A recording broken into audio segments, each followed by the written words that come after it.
Hey, good morning. It's Wednesday, May 12th. I really enjoy the opportunity to talk with you each day in these videos, and one of the reasons I like doing them daily is because things come up in the world around us that it's good to comment on. And right now, in the East Coast of the United States, we're experiencing a gas shortage. It's really interesting when you think about this, and I want to get behind what's really happening in this whole event. But we have a shortage of something that is in abundant supply. People have money to pay for. We have a distribution system which is capable of getting this product out. So all the things where you would typically think that there was a shortage, where you couldn't pay for it, or we ran out of supply, or there wasn't a delivery system. In fact, all those things are in place, and yet we have a gas shortage. And we can point to some temporary issues. What's the government doing? Is this simply a computer glitch?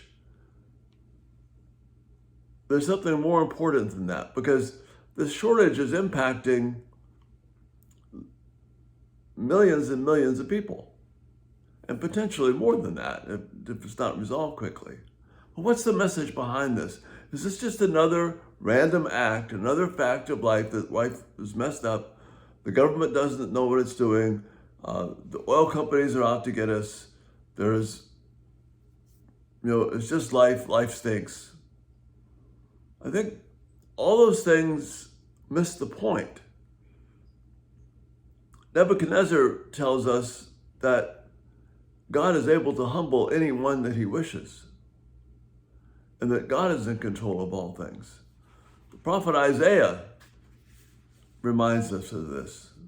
I'm going to look at a couple of portions of my book here on when life turns upside down. And if you're in the East Coast right now, you're kind of feeling that upside down feeling because we can't get any gas. Well, God has something for us to learn here. And Isaiah 45 gives us an example of that in the prophet Isaiah, when he talks about Cyrus, king of Persia, being God's servant. Read just a short paragraph.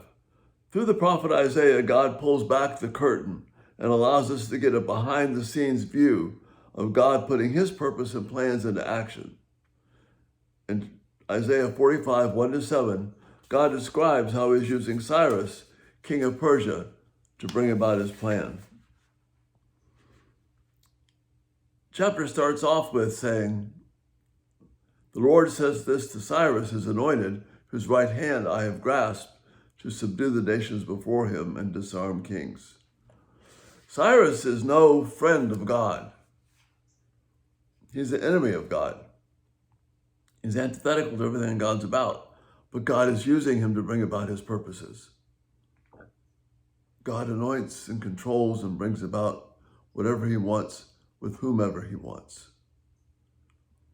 So we read through this description of how God is using Cyrus, and then in verse 7, we read this in this chapter. "I form light and create darkness. I make success and create disaster. I am the Lord who does all these things." That's what I want to leave you with this morning. All this stuff that's happening, if we just make it purely about politics, if we make it purely about greed, or try and get mad at someone about this, and miss the fact that God is the one who's at work here. This is just one tiny example of how he can humble us immediately. We are dependent upon him. It's one thing to talk and understand what is being said in Acts 17, where God gives us our next breath. Somehow the truth of that escapes us because we can't imagine that happening.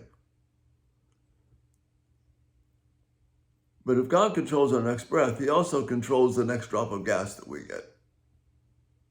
Let me say that again. If God controls the next breath that we take, he also controls the next drop of gas that we get. that we put in our tanks. This is about us stopping, taking notice, and crying out to God. Not that we would have gas immediately, but that we would see where we have come as a people, as a nation, as a church, as a family. Are we dependent upon God? Or do we think that we can live life the way we want to without regard to God? See, that's the significant thing about this gas shortage, whether it's temporary or not. It's an abundant supply. We have money to pay for it. We have a delivery system that can deliver it. And yet there's a shortage. Don't miss the fact that it is the Lord who does all these things. He is the one who can humble us, and he's doing it right now. If we will have the eyes to see our dependence upon him and cry out to him, not just to get our gas back, but that we will be walking in humility before him. And that's the thought for this day. Again, thanks so much for being here.